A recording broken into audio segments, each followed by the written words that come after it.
Cualquier plástico dura más que un amor eterno. Un amor eterno. Un amor eterno.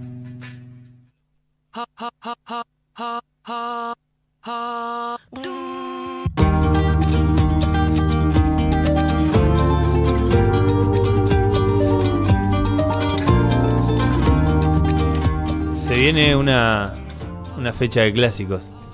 Lindo domingo vamos a tener. Hay un gran momento del zorro Cócaro. Un gran momento. Está completamente fanatizado con el zorro Cócaro. No sé dónde salió eso, porque yo no... si bien hablamos de Cócaro alguna vez, Juancito está... El otro día estábamos laburando, yo estaba hasta las pelotas y Juancito venía de atrás. No sé el golazo que metió Cócaro. Es que metió un golazo, boludo. Y yo le decía, bueno, 10 minutos después...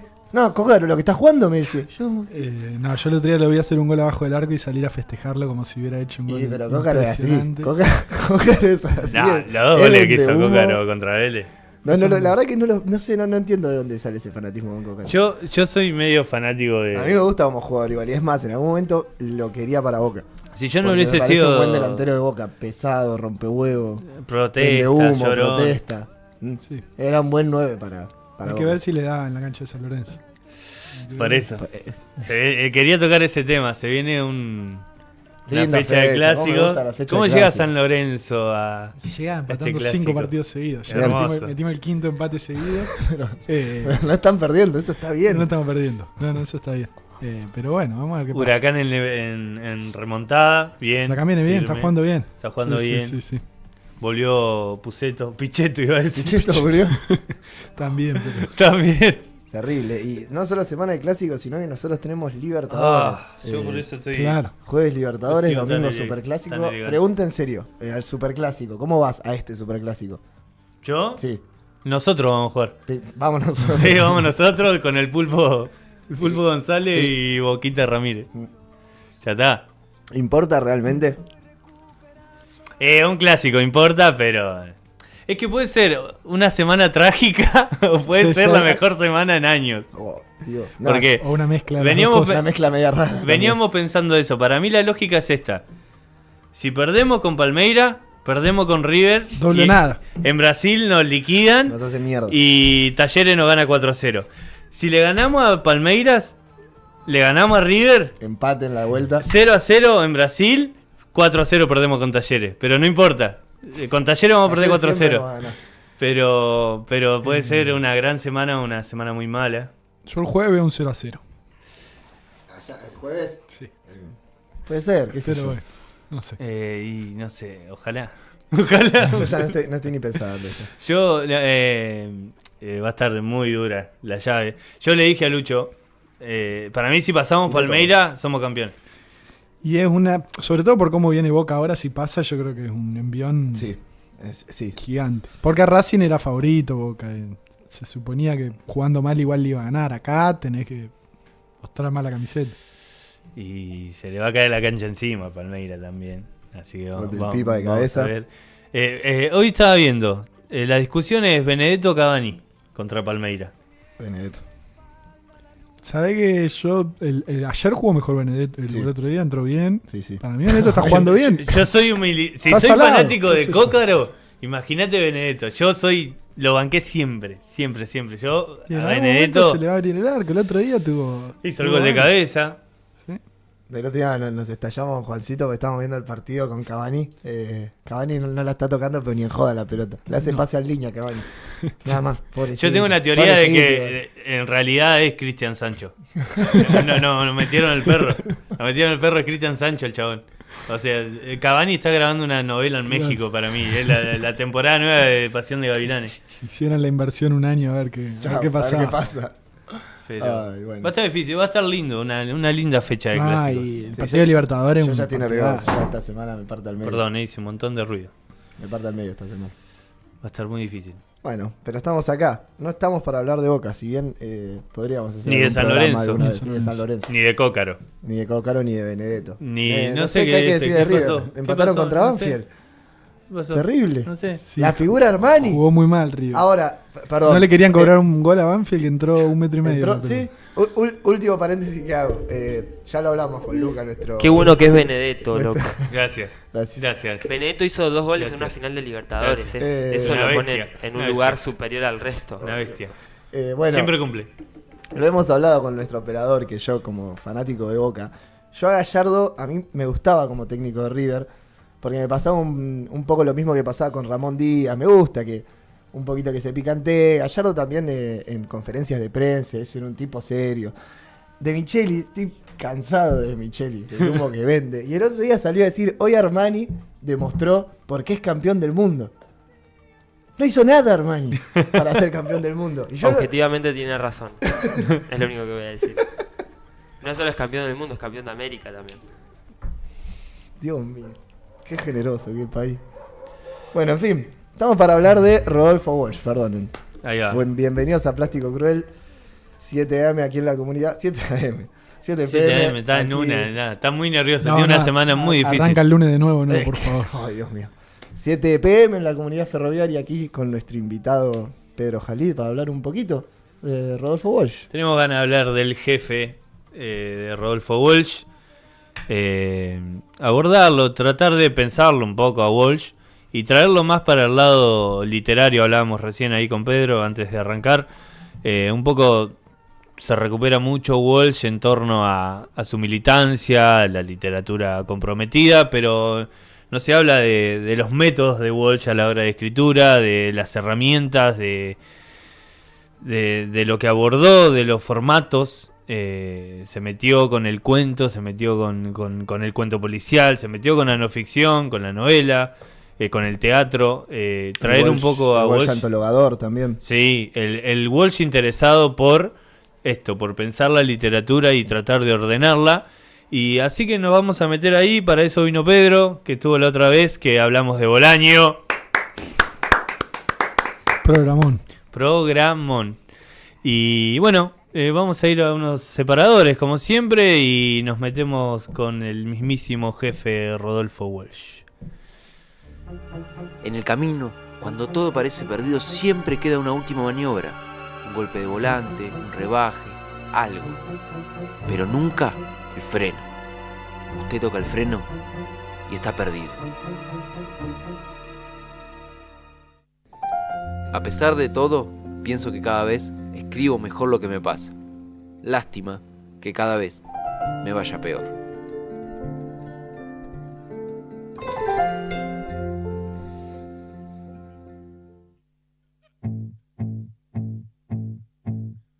Eso pasa cuando uno deja hacer bien lo que mejor sabe hacer. Eso estuve pensando, que uno se muere.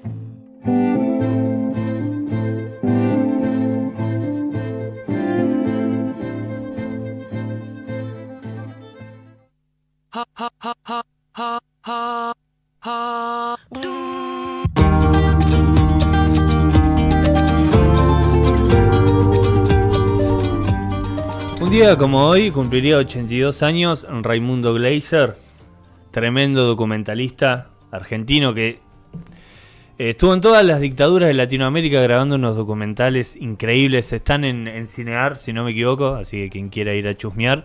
Desaparecido en la última dictadura militar argentina, zafó de todas las dictaduras de Latinoamérica y desapareció acá. También para traer, y estaría bueno que hablemos alguna vez de Raimundo Gleiser.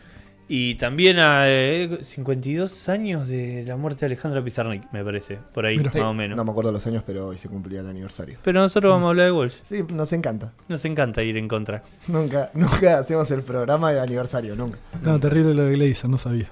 Sí, una bestia. Tierra Arrasada es un documental increíble. Están en YouTube algunos. Tremendo. Un gran militante también. Digo, pensando en esto de Walsh y si el arte tiene que ser comprometido o no, que es una discusión que se planteó. Pero bueno, la idea hoy es pensar un poco a Walsh, pensar un poco tres ramas de la carrera literaria de Walsh, que son el Walsh cuentista, que puede ser el de Un kilo de oro, el de Esa mujer, el Walsh del policial, que es un Walsh increíble para mí, y el Walsh de no ficción, que es por ahí el más conocido de todos, sí. ¿no? Sí, sobre todo por Operación Masacre, quizás incluso porque se metió mucho en la no ficción, pero quizás su libro más famoso es Operación Masacre, que es el primero en el que se mete, hasta todo el debate de si inaugura crea, el ¿no? género. Claro. Pero sí, me parece que ahí tenemos las claves interesantes para pensar a Walsh, que como decíamos, me parece que pasa esto, hay una reivindicación muy fuerte de su valentía y su compromiso en tiempos complejos que lo llevaron obviamente a ser otro más también como Glazer, un desaparecido, digamos, durante la dictadura, pero poco quizás ni en términos literarios. Yo creo que ahí por varias cosas, digamos. Primero porque este género policial muchas veces es un género visto como un género menor o género secundario en la literatura. Sí. Lo mismo la no ficción, todo un debate ahí. Bueno, una serie de cosas han llevado, me parece, a que se lo lea poco a Walsh en términos literarios, que es un gran escritor, digamos. Y un poco, bueno, nos fuimos un poco a la no ficción, que por ahí va a ser la última rama a la que llegar, pero pensábamos un poco cuando planteábamos esto de hablar de Walsh, es casi imposible pensar a Walsh sin dos figuras claves como Borges y Massetti. Creo que son fundamentales en la vida literaria de Walsh, tanto Borges como Massetti, ¿no? Uno alimentando lo literario y el otro alimentando la militancia, pero también el periodismo comprometido y todo lo que es Massetti para el periodismo argentino, ¿no? Sí, y cuánto aparece Borges, justo Pedro mencionaba los cuentos policiales, la parte policial de Walsh, Borges está ahí 100%, habíamos mencionado Notas al pie es muy borgiano en ese sentido. Sí, pero inclusive aparece antes. Los primeros 2 libros que publica Walsh son antologías. Una antología del cuento policial argentino y antología del cuento extraño. Esa idea de ordenar la literatura, de ordenar lo que está pasando, es súper borgiano. Sí, totalmente. Es muy de Borges. Y él se mete a hablar en los 50 de que en la literatura argentina está pasando algo raro, que no es lo fantástico. No es lo de Borges, ¿no? Eso creado por Borges para todos nosotros, que es el género fantástico. Sino que es algo extraño.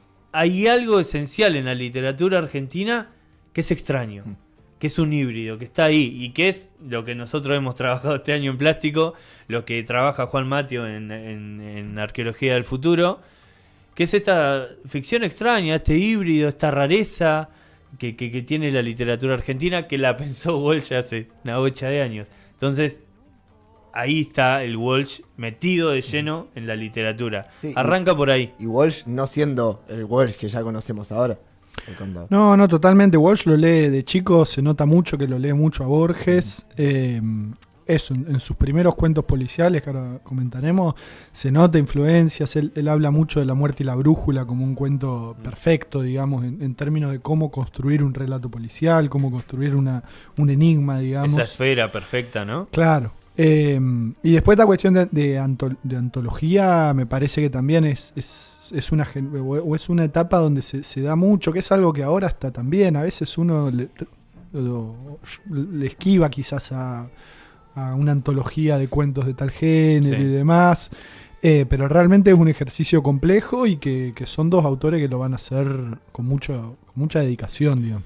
Y ese es ese timón que agarra Piglia después, ¿no? Que Piglia por ahí es el gran ordenador, sí, de la literatura argentina, el que explicó a Borges, el que trajo a Borges, el que se lo estudió, pero que a la vez rescató autores y autoras de la literatura argentina. Bueno, el propio Piglia dice en las clases que da sobre Borges, que las nombrábamos la otra vez, cuenta que David Viñas decía que si a él lo apuraban, Walsh era mejor cuentista que Borges, y Viñas daba como ejemplo Nota al pie, digamos, ¿no? Que para él es un cuento perfecto, digamos.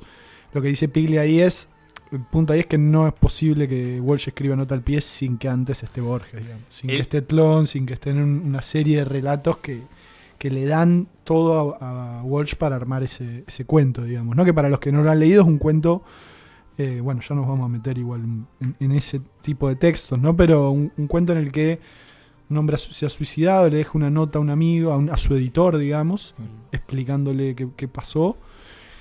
Y esa carta que le deja se va escribiendo en notas al pie del relato, pero esas notas al pie van como comiéndose el cuento, porque el cuento es contar la experiencia de encontrar el cuerpo, qué pasó con el que se suicidó y demás, pero esas notas al pie van comiendo el relato. Bueno, ese ejercicio es muy, muy de Borges, digamos, ¿no? Es muy borgiano, como en Las Fotos, que es un cuento donde tiene pasajes en latín, donde también se va construyendo varios relatos a la vez, como esa idea coral, y es un cuento muy largo de Walsh, que es por ahí una rareza, no tiene cuentos tan largos, es un cuento muy largo, pero tiene momentos en latín, tiene momentos de trabajo de escritura tremendos, y me parece que Borges está muy, muy presente en Walsh, y lo hablábamos un poco, ahora nos vamos a meter en esa mujer, ¿no? Que es como el cuento emblemático de Walsh, pero hablamos, seguramente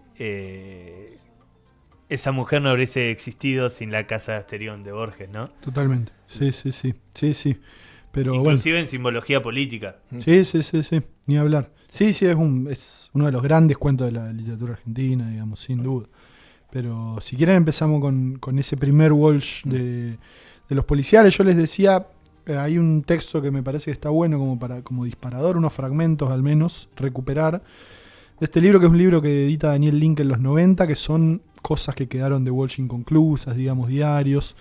Siempre hay todo un debate, ¿viste? Estos libros póstumos, lo hablamos mucho con Bolaño, pero acá me parece que hay algunas cosas interesantes y hay un textito que escribe Walsh, que es como una especie de autobiografía breve, que leo algunos fragmentos, digamos, ¿no? Empieza: me llaman Rodolfo Walsh. Cuando chico, ese nombre no terminaba de convencerme. Pensaba que no me serviría, por ejemplo, para ser presidente de la República. Mucho después descubrí que podía pronunciarse como dos yambos aliterados, Rodolfo Walsh, y eso me gustó. Nací en Choel, que quiere decir corazón de palo. Me ha sido reprochado por varias mujeres. Mi vocación se despertó tempranamente. A los 8 años decidí ser aviador. Por una de esas confusiones, el que la cumplió fue mi hermano. Supongo que a partir de ahí me quedé sin vocación y tuve muchos oficios. El más espectacular, limpiador de ventanas. El más humillante, lavacopas. El más burgués, comerciante de antigüedades. El más secreto, criptógrafo en Cuba. Mi padre era mayordomo de estancia, un transculturado al que los peones mestizos de Río Negro llamaban Huelche. Tuvo 3er grado, pero sabía bolear avestruces y dejar el molde en la cancha de bochas. Su coraje físico sigue pareciéndome casi mitológico. Hablaba con los caballos. Uno lo mató en 1947 y otro nos dejó como única herencia. Tengo una hermana monja y 2 hijas laicas. Mi madre vivió en medio de cosas que no amaba, el campo, la pobreza. En su implacable resistencia resultó más valerosa y durable que mi padre. El mayor disgusto que le causo es no haber terminado mi profesorado en letras. Mis primeros esfuerzos literarios fueron satíricos, cuartetas alusivas a maestros y creadores de 6º grado. Cuando a los 17 años dejé el Nacional y entré en una oficina, la inspiración seguía viva, pero había perfeccionado el método. Ahora armaba sigilosos acrósticos. La idea más perturbadora de mi adolescencia fue ese chiste idiota de Rilke: si usted piensa que puede vivir sin escribir, no debe escribir. Mi noviazgo con una muchacha que escribía incomparablemente mejor que yo me redujo a silencio durante 5 años. Mi primer libro fueron 3 novelas cortas de género policial, de que hoy abomino. Lo hice en un mes, sin pensar en la literatura, aunque sí en la diversión y el dinero. Me callé durante 4 años más porque no me consideraba a la altura de nadie. Operación Masacre cambió mi vida. Haciéndola comprendí que además de mis perplejidades íntimas, existía un amenazante mundo exterior. Me fui a Cuba, asistí al nacimiento de un orden nuevo, contradictorio, a veces épico, a veces fastidioso. Volví, completé un nuevo silencio de 6 años. En 1964 decidí que de todos mis oficios terrestres, el violento oficio de escritor era el que más me convenía. Pero no veo en eso una determinación mística. En realidad he sido traído y llevado por los tiempos. Podría haber sido cualquier cosa. Aún ahora hay momentos en que me siento disponible para cualquier aventura, para empezar de nuevo como tantas veces. En la hipótesis de seguir escribiendo, lo que más necesito es una cuota generosa de tiempo. Soy lento. He tardado 15 años en pasar del mero nacionalismo a la izquierda. Lustros en aprender a armar un cuento, a sentir la respiración de un texto. Sé que me falta mucho para poder decir instantáneamente lo que quiero, en su forma óptima.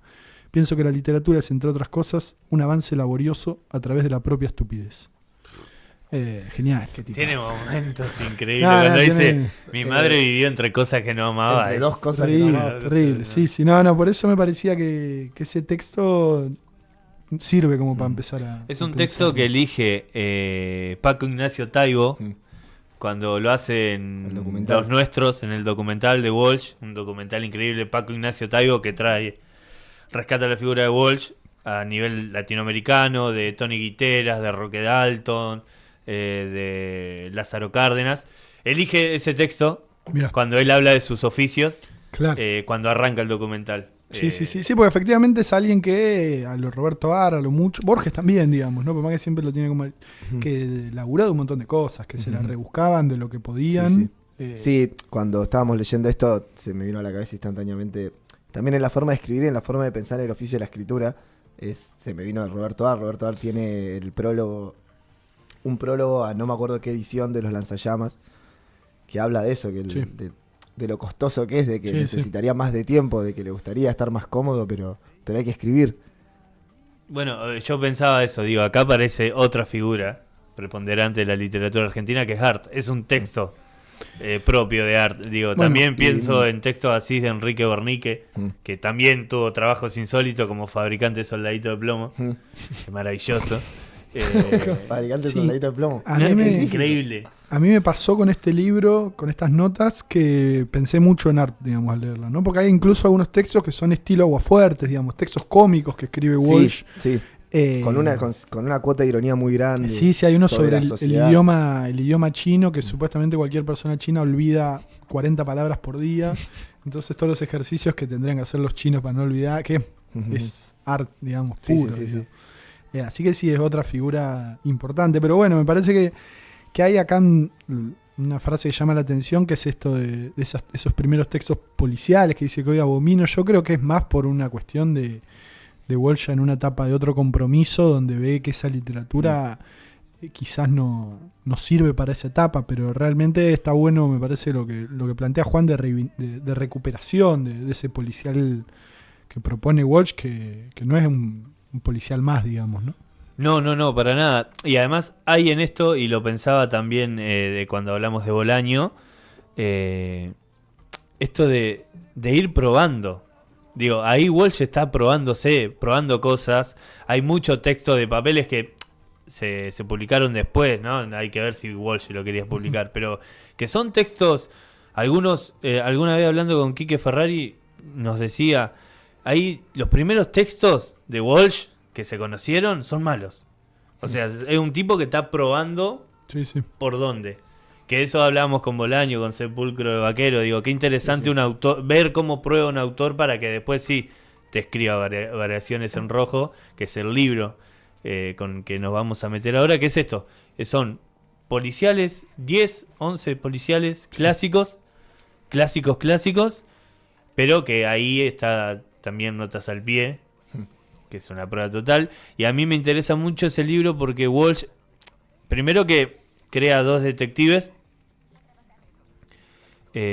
uno prepotente y perdedor, el otro mucho más lírico, ¿no? Un tipo mucho más pensante, mucho más de actuar. Que es algo tradicional también. Sí. Se agarra del género tradicional, de esta dualidad de los detectives, de siempre está el tosco, el malo, y el otro que es mucho más... Pero él elige correrse y poner a un corrector, que va a ser su alter ego, Daniel Hernández, como el que va a resolver los crímenes. Digo, ahí sale un poco del policial clásico. Digo, no crea un Sherlock Holmes. No, totalmente. No es policial negro, digamos, esos primeros, pero tampoco es sale un poco del policial clásico, totalmente. Es más sucio, digamos, ¿no? Se acerca un poco más en eso al policial negro, porque un policial más social, digamos, ¿no? Más implicado en la realidad en la que está Walsh en ese momento. Bueno, habíamos hablado de Notas al Pie. Pigli habías dicho que en las charlas dice que si lo apuran es mejor cuento. Viñas dice lo mismo, dice que Notas al Pie es un cuento magistral, que la tensión narrativa, incluso no pudiendo pensar Notas al Pie sin Borges, supera a Borges. Pero leo algo interesante que dice Viñas, que sobre Variaciones. Dice: Variaciones, colección de asesinatos resueltos como juegos de salón. No solo remite a sus antecedentes británicos, sino a los crucigramas con su apelación al ingenio, al home y a ciertas pistas enigmáticas. Pero como género, corresponde evaluarlo en virtud de su indirecta apelación a un orden social amenazado. Daniel Hernández, esencialmente conservador, con la solución de los enigmas significativamente planteados en interiores o casas de campo, restablece, mediante su accionar privado y amateur, los residuos de una confianza en el equilibrio de la sociedad. Se trata de un Walsh que todavía creía que con el final del peronismo, 1945-55, se iban a recuperar las tradicionales virtudes patrias. Aparece, digamos, la política, el contexto social y la visión de Walsh. Sí, porque incluso si hacemos una hipótesis un poco forzada, pero posible, creo, y que ya nos permite entrar en un segundo Walsh, digamos, Walsh escribe Operación Masacre por su fanatismo del policial, digamos, por esa vocación de resolver el enigma más que por un compromiso. Después yo creo que él va forjando en sí mismo la idea de justicia, la idea de recuperar, digamos, lo que pasó ahí, la verdad. Pero yo creo que cuando a Walsh le llega esa noticia, que es una historia, digamos, famosa, cuando a Walsh le dicen acá en un local, club de ajedrez, digamos. Club de ajedrez en Plaza San Martín. Pasé justo recién viniendo para acá y pensaba en eso. Yo cada vez que paso le doy un besito a la placa. Y sí, bueno, esto es verdad. Cuando le dicen hay un fusilado que vive, yo creo que lo que se despierta ahí en Walsh son las historias que de golpe era Daniel Hernández. Claro. Sí. ¿Entendés? Como que la ficción se te vuelve... Claro, se te entonces, vuelve vida. Probablemente sin esa vocación del policial no hubiera estado el otro Walsh tampoco, digamos. No sé, no sabemos cómo hubiera sido. No solo, no sé si para meternos, pero sí cambia también la perspectiva de estos, del asesinato solitario a esta cuestión social, a esta cuestión comprometida con toda la sociedad. De bueno, esto se está yendo a las instituciones. Y ahí entra Walsh. Inclusive en Variaciones en Rojo pone como asesino en uno de los cuentos a un juez. Sí. Y a un juez con el policía le dice, bueno, usted haga lo que tiene que hacer. Y un juez que queda impune además. Sí. Digo, hay capaz que sin querer en Walsh, todavía en ese primer Walsh, algo de decir, che, hay un sistema que no funciona, hay una justicia rara. Sí, ese tema es muy interesante. Sí, yo no quiero dejar el mundo del policial porque me parece que hay mucho ahí, pero esa relación con la idea de la justicia es súper conflictiva y súper interesante, ¿no? Y eso se ven mucho en los prólogos, epílogos de Operación Masacre, de quién mató a Rosendo. En Operación Masacre, Walsh está convencido de que la publicación de su libro va a hacer que se haga justicia, digamos, ¿no? Tiene un primer convencimiento de, bueno, acá está todo estudiado, está todo, digamos, tengo las pruebas. Y comprueba que eso no pasa, digamos, ¿no? Que ese impulso debe haber sido el que lo llevó a escribir después Quién mató a Rosendo y el caso Satanowski. Claro, pero cuando él escribe Quién mató a Rosendo, que es mi libro favorito, digamos, de Walsh, en lo personal es terrible, digamos. Ya se ve en el epílogo y en algunos prólogos que él va escribiendo, que él ya dice, bueno, yo cuando escribí Operación Masacre realmente creía que iba a haber justicia, que los crímenes no iban a quedar impunes, que los responsables iban a pagar. Hoy ya no lo creo, digamos, hoy ya sé que eso no va a ocurrir. Entonces ahí hay una pregunta también de, bueno, la escritura, qué lugar ocupa, digamos. Pues en Operación Masacre es un poco, yo creo, es eso, es reemplazar lo que la justicia, o llevar a la justicia al lugar en el que tiene que estar. Ya en Rosendo es, bueno, reemplazar lo que la justicia no va a hacer, digamos, ¿no? Porque termina diciendo también en ese epílogo, pero sé que no será en vano, ya las paredes de Avellaneda se elevan, Dora asesinos, va a dejar su huella, digamos, esto. Volviendo al Walsh del policial. Yo sabía que no íbamos a salir más del policial porque es una locura. No, pero hay que darle por eso cuando vos dijiste no quiero salir, yo dije nada, sigamos, y total, hay para volver.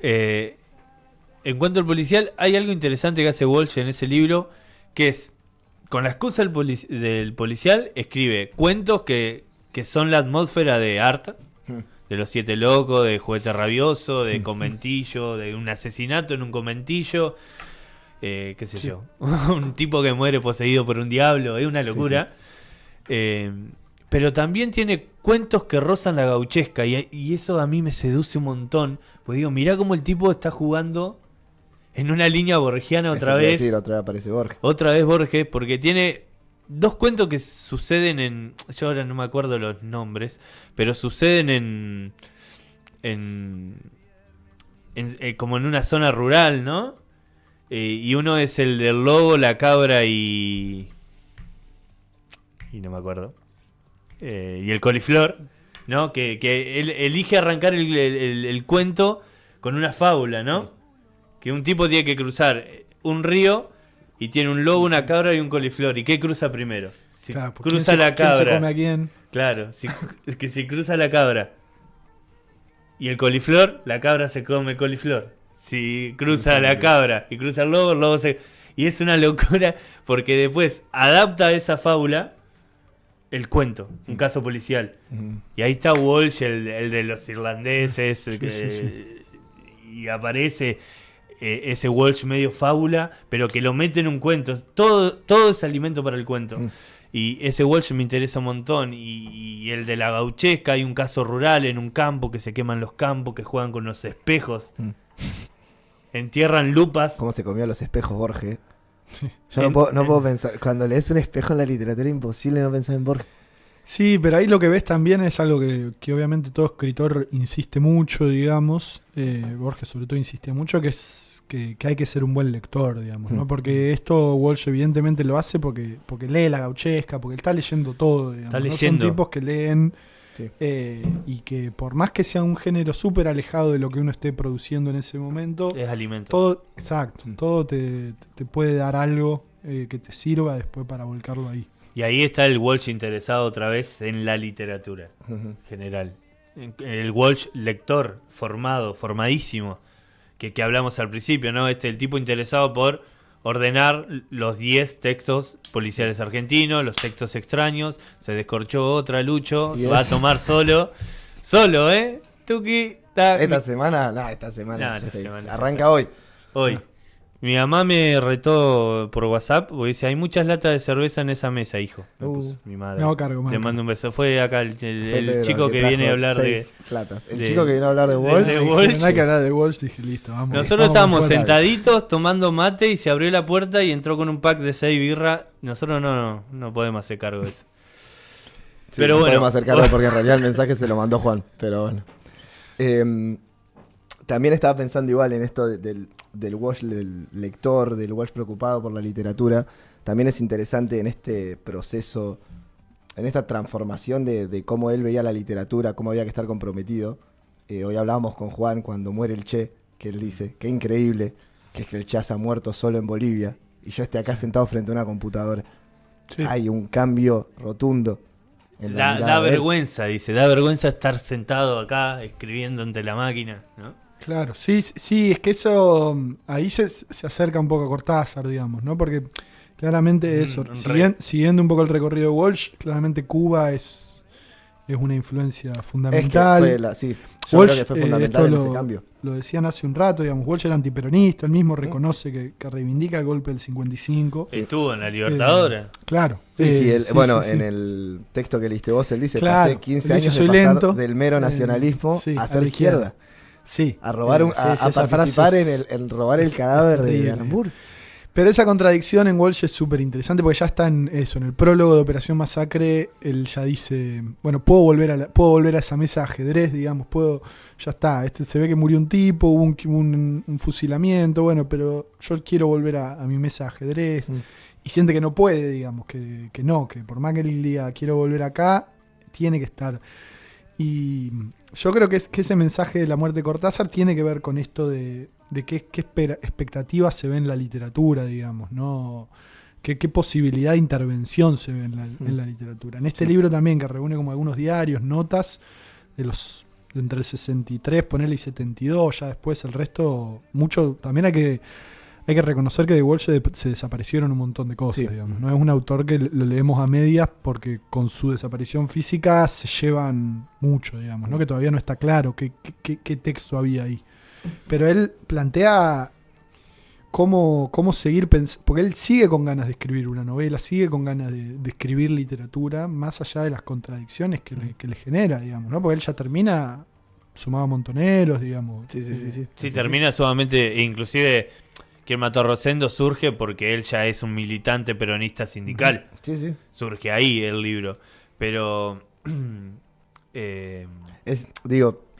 un paréntesis para pensarlo también, es muy interesante analizar a fondo esa contradicción en Walsh.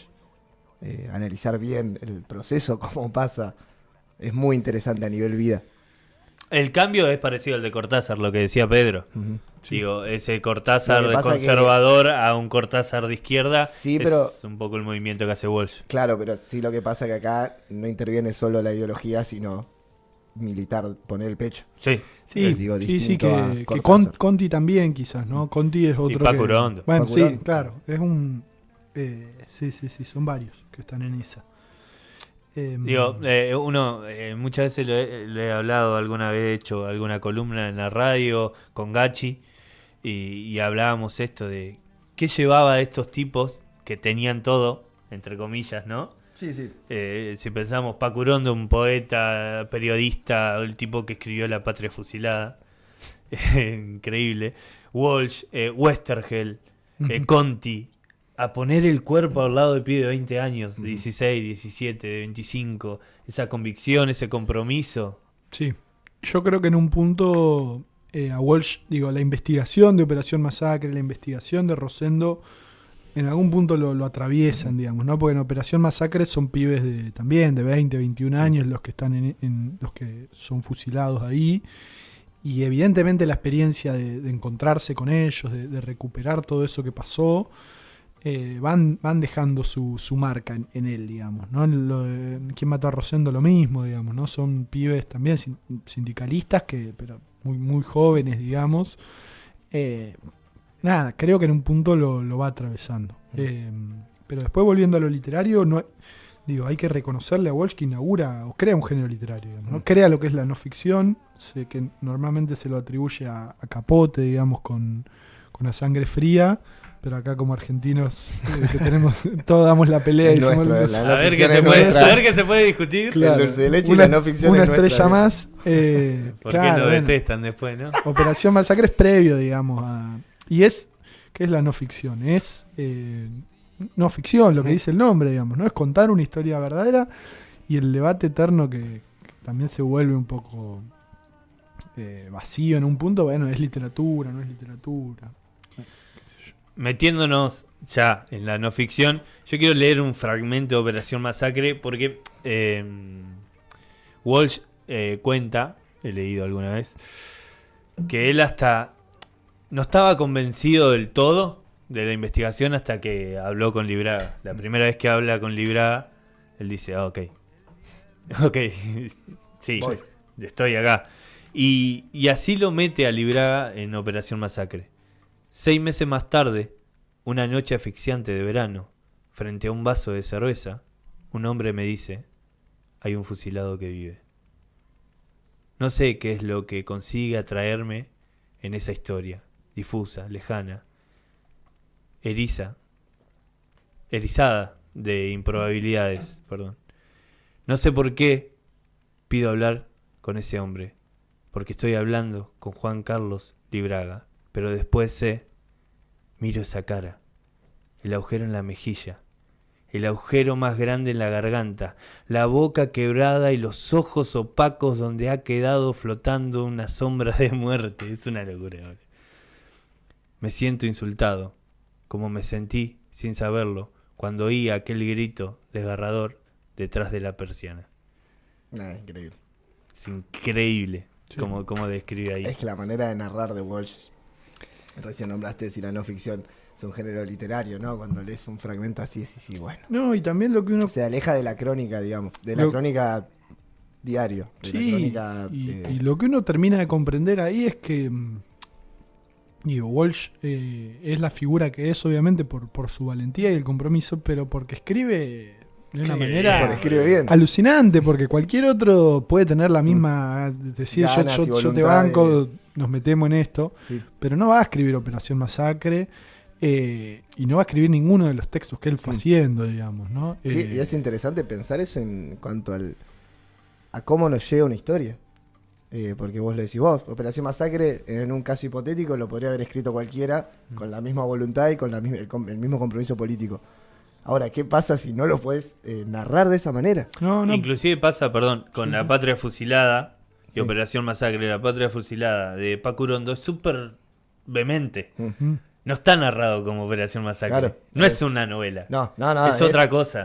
Sí, es más una investigación de carácter periodístico. Operación Masacre yo lo doy en secundaria y los pibes se enganchan a full, porque es una novela. Bueno, yo a mi sobrino Joaquín se lo regalé y voló. Sí. Porque tiene esa tensión de lo policial, tiene esa manera de narrar las cosas que parece frío pensarlo así, porque estamos hablando de un evento, de un fusilamiento en nuestra Argentina, pero construye la tensión y construye lo que te quiere llegar a contar. Y ahí es acertado. Y ahí nos podemos meter un cachito con esa mujer, sí, que es un cuento donde Walsh despliega todo este abanico que después vamos a ver en Operación Masacre, ese estilo literario. Porque aparte lo que muestra ahí es que podría haber escrito muchos más cuentos como él. O sea, escribo para que no me jodan más. Claro, fue algo así, ¿no? Esto, no me rompa más. Sí, esa mujer que, el relato de un encuentro con un coronel que aparentemente fue quien secuestró el cuerpo de Evita, digamos, ¿no? Pero es un cuento donde va creciendo una tensión que para mí lo que a mí más me sorprende y me impacta de ese cuento es el alcohol, digamos, el lugar que va teniendo en el cuento, porque como que la tensión va creciendo a la par que se nota que los personajes están en un estado de trance, como que te vas sintiendo borracho al leerlo, como que se va oscureciendo y el whisky sigue pasando y uno se siente que ya está en esa. Además querés aprender a escribir mediante campo semántico, porque él habla del cadáver de Eva secuestrado y en ningún momento dice muerta, en ningún momento dice cadáver, en ningún momento dice Eva, en ningún momento nada. No. Es todo campo semántico. Sí. Es una presencia, ausencia que está ahí todo el tiempo incomodando. Y esto que decía él, de cómo el cuento va creciendo, y lo hablábamos con Lucho, cómo el cuento crece en tensión y ves esto que te vas sintiendo medio borracho y estás ahí. Walsh adjetiva siempre, dice, el general fuma y mira, el general toma y calla y tose. Y toda esa adjetivación va creciendo en tensión. A medida de esa descripción que hace Walsh del general, que es siempre un doble golpe, vos te vas dando cuenta que el general está cada vez más nervioso hasta que llega al final del cuento y grita, esa mujer es mía. Sí. Digo, es espectacular cómo maneja. Ahí hay un Walsh con total seguridad de lo que está escribiendo. Hay un tipo que sabe lo que está haciendo. Increíble.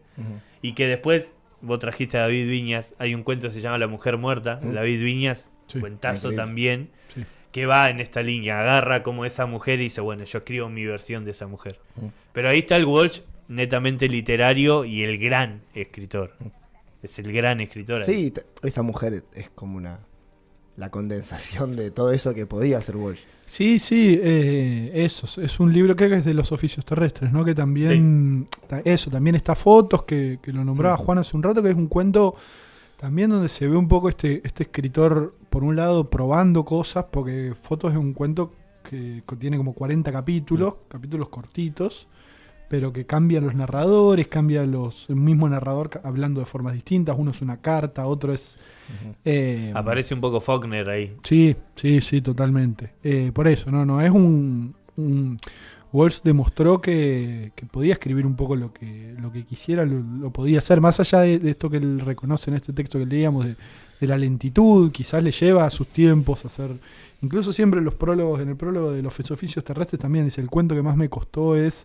Él siempre quiere mostrar el esfuerzo también que le implicó cada cosa, que también hay que poder verlo, lo hablamos con Bolaño, no creer esta visión del escritor como que me cayó la idea y la vomito, sino que bueno, que lleva su tiempo, pero da sus resultados. No, ese es un cuentazo. Y otro ejemplo más de la capacidad narrativa, digamos, ¿no? De Walsh, que se ve hasta eso, digamos, hasta sus últimos momentos, lo hablamos hace un rato, hasta en esas cartas a finales, su hija, digamos, que son brutales, digamos, ¿no? Y más una reivindicación militante también de Walsh. Yo creo que a veces hay como un relato que se arma de que él desaparece por la carta a la Junta, digamos, que escribe. Bueno, le escribe publica la carta a la Junta Militar y desaparece. Y creo, digamos, por lo que se ha visto y por investigación y demás, no es así, digamos, ¿no? Walsh publica la carta porque sabe que se le vienen, pero se lo desaparecen a Walsh por todo esto que venimos repasando, digamos, ¿no? Por años de estar produciendo un nivel de literatura y de textos súper comprometido. Sí, la carta abierta a la Junta es un poco una venganza de Walsh. Claro, es como, bueno, si me vas tipo que sabe que lo van a liquidar. Si voy a desaparecer, te voy a dejar esto. Sí, bueno, ahí un poco hablar de esto que no tiene nada que ver a nivel literatura, pero lo que hablamos con Pizarnik, que es decir, bueno, acá la vida y la obra se mezclan, es imposible. Y es muy difícil diferenciar.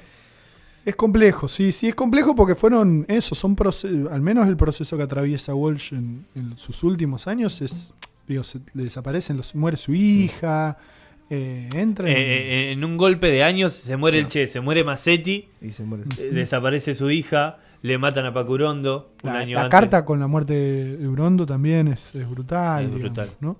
A mí hay un Walsh que me interesa muchísimo, que es el Walsh de las cartas. Me parece. Sí. Quería rastrear, antes de salir completamente de Operación Masacre, también pensar, hablamos de Roberto Al, nombramos Aguafuertes, pero es la descripción del fusilamiento de Severino y Giovanni. Cuando escribe arte eso, se puede pensar en clave, bueno, es un antecedente, y yéndote más lejos, el degüello de Chacho Peñalosa, de 1800, no me acuerdo cuánto, 50 y pico creo, de José Hernández, digamos, hay una literatura que empezó meramente descriptiva de a poco y que en Operación Masacre y que Walsh parece meter... que no sé si culmina, pero ahí está Walsh dialogando con la tradición. Digo, ese rastreo que vos haces para atrás. Digo, hay un Walsh muy interesado en la tradición narrativa argentina. Que esto que decíamos antes, que se mete con la gauchesca, que agarra esto que nombrabas vos. Digo, hay un Walsh interesado por la literatura en sí. No, y aparte pensaba en esto de cómo se narra, como hablamos de Operación Masacre, de lo que hace Roberto Al en el fusilamiento de Severino, es completamente poético. Él en un momento se detiene en la mirada de Severino cuando lo están por fusilar. Sí. Es increíble, tiene un nivel de fuerza de llegada que vos lo lees y... Sí, y lo que se ve en Walsh también en las cartas es una vocación por un compromiso con la verdad supremo, digamos, ¿no? Porque incluso la carta a los amigos cuando muere su hija, fundamentalmente lo que él quiere hacer ahí es explicar los verdaderos motivos por los que murió su hija y dar la verdad de lo que realmente ocurrió, digamos, ¿no? Hay una búsqueda ahí que es constante en él, digamos, y que es realmente valerosa, digamos. Bueno, hemos transitado a Rodolfo Walsh, nos queda un ratito, vamos a ir a una canción que pidió encarecidamente Lucho y que es de Mora y los Metegoles. Mora y los Metegoles. Mora y los Metegoles. Estuvieron acá el sábado pasado. Gran recital, ¿no? Sí. ¿Viniste, Pedro? Sí, estuvimos acá. Qué bronca. Qué bronca nos da. Si sabíamos, no te invitamos. Bueno, no te invitamos. El sábado que viene. Bueno, lo adelantamos ahora. Dígalo. El sábado que viene es el cumpleaños de nuestro querido espacio donde estamos habitando. Aquí en la comunidad de radio, de la Radio Trinchera, volumen 2. Volumen 2. A partir de las 5 de la tarde. Hay de todo, no se lo pueden perder ahí. Toca el Esneón, toca Yazar. Hay un conversatorio que viene la Inca, Fede Simonetti, Juan Rocco. Y además vamos a estar nosotros. Porque nos pedimos Franco en el trabajo. Nos pedimos Franco y voy a venir a laburar. Y vamos a venir a laburar acá. Voy a hacer lo mismo que hago en mi laburo. Voy a tirar tragos, así. Hermoso. Y voy a bailar cumbia toda la noche, así que no se lo pueden perder. Yo me voy a traer mis zapatillas de baile. Yo tengo una zapatilla. Yo bailo 2 veces al año. Literalmente es Rodrigo ilustrando los pepes. Soy un gran bailarín. Yo no me da vergüenza decirlo. Es un gran... Igual este es en serio. Juan, lo que uno hace bien no hay que hacerlo todo el tiempo. Pero no. Sí, pero no es gran... Cuando se dice gran bailarín, no es un gran bailarín para chamullar. Vos le decís, enseñame un paso y él sabe. Sí. Yo sé bailar todo tipo de ritmo. Es increíble. Brasilero, chacarera. Brasilero no me quiso enseñar todavía. El sábado veremos. El sábado. Sí. ¿El sábado? ¿El sábado? El sábado. Me vengo con la zapatilla de baile. Mi primer sábado libre de principio de año. ¿Qué más? Qué triste en nuestra vida. Si eso no te convence para venir. Vamos a escuchar el tema, por favor.